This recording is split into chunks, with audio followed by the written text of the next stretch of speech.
Selamat pagi, saudara-saudaraku. Gelapnya malam telah berlalu. Mentari di timur menandai datangnya hari baru.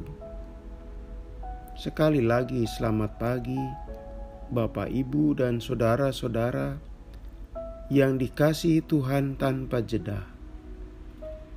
Puji syukur atas kebaikan Tuhan. Bacaan refleksi diambil dari Keluaran pasal 2 ayat 23-25. Tetapi orang Israel masih mengeluh karena perbudakan, dan mereka berseru-seru, sehingga teriak mereka minta tolong karena perbudakan itu sampai kepada Allah. Allah mendengar mereka mengerang. Lalu ia mengingat kepada perjanjiannya dengan Abraham, Ishak, dan Yakub. Maka Allah melihat orang Israel itu, dan Allah memperhatikan mereka. Saudaraku, pada suatu saat di musim dingin, seorang bernama Fransiskus naik kuda. Pria ini putra dari seorang pengusaha tekstil kaya raya. Ia berjumpa dengan seorang penderita kusta. Walaupun takut, ia tetap turun dari kudanya dan menyambut orang itu, lalu menawarkannya uang serta memberinya ciuman kasih. Kisah itu bukan sebuah dongeng, melainkan sepenggal pengalaman hidup nyata yang berpengaruh pada diri Fransiskus, sebuah nama yang menjadi terkenal dengan nama Fransiskus dari Assisi, yang kemudian melahirkan sebuah ordo di kalangan saudara kita, Gereja Katolik, yang bernama Ordo Fransiskan. Apa yang dilakukan Fransiskus bisa dibilang tindakan solidaritas, sebuah bentuk kepedulian atas dasar simpati dan belas kasihan. Padahal status sosial di antara keduanya berbeda. Yang satu kaya dan yang satu lagi miskin. Yang satu sehat, yang satu sakit kusta. Belum lagi suasana kehidupannya berbeda. Tapi dengan tindakan solidaritasnya, maka satu sama lain menjadi dekat. Solidaritas itu mendekatkan dan menjembatani relasi antar manusia, khususnya yang menolong dengan orang yang ditolong. Saudaraku, sebagai umat Tuhan, Israel mengalami hidup yang berat. Dalam hal ini, saat mereka berada di Mesir, perubahan penguasa di negeri itu tidak membawa perubahan hidup lebih baik atas umat Israel. Mereka tinggal di Mesir secara kolektif atau bersama mendapat perlakuan menyakitkan. Penderitaan dijadikan budak merupakan pengalaman penderitaan yang pahit, tak tertanggungkan. Mereka mengeluh, mereka mengerang, demikian juga mereka berteriak. Saking beratnya, mereka mengadu kepada Allah. Kepahitan dan penderitaan ini Tuhan mendengar dan Tuhan memperhatikan. Tapi bukan mendengar dengan pasif dan tidak berbuat apa-apa. Allah solider dengan mereka, mendengar dan bertindak.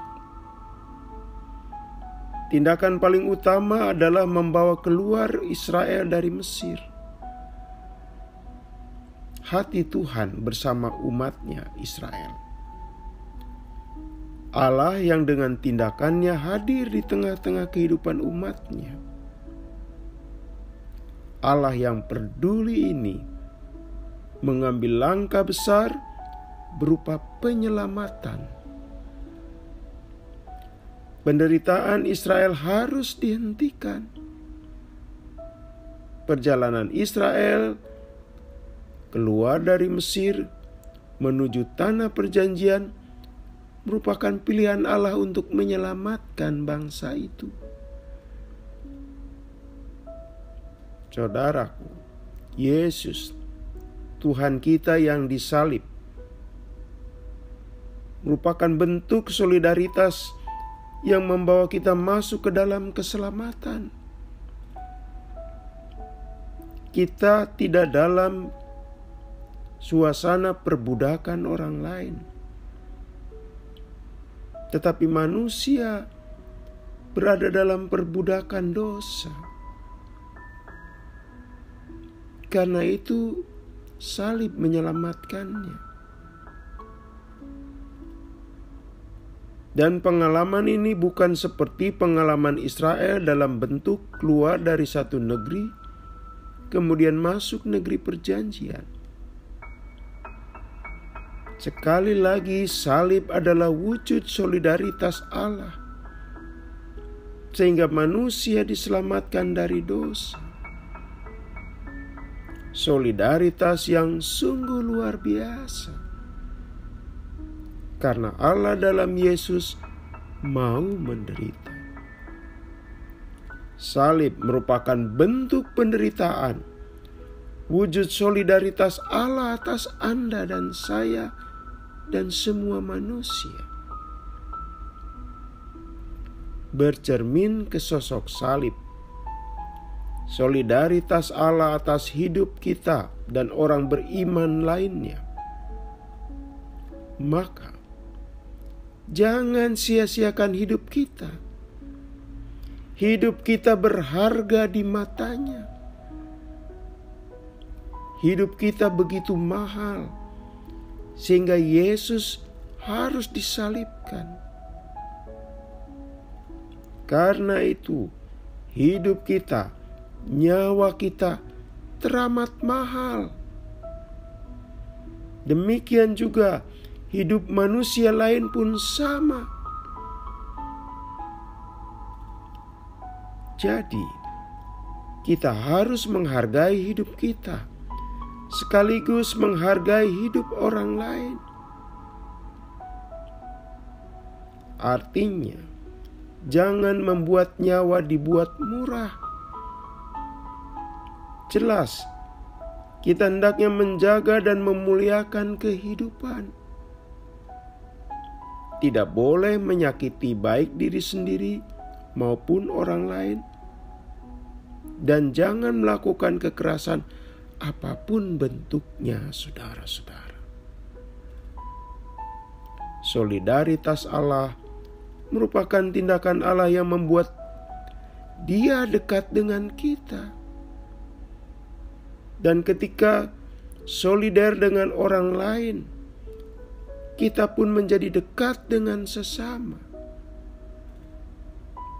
Mencintai dan menghargai mereka seperti Yesus mencintai dan menghargai Anda dan saya dan kita semua. Mari kita berdoa. Tuhan, kami mensyukuri keindahan solidaritas-Mu atas kami. Engkau yang jauh menjadi dekat, dan kasih-Mu dapat dirasakan. Kiranya kami pun solider atas sesama kami, terutama yang menderita. Dalam nama Tuhan Yesus kami berdoa. Amin. Selamat pagi saudara-saudaraku. Tuhan memberkati aktivitas kita. Masih bersama Pendeta Supriyatna.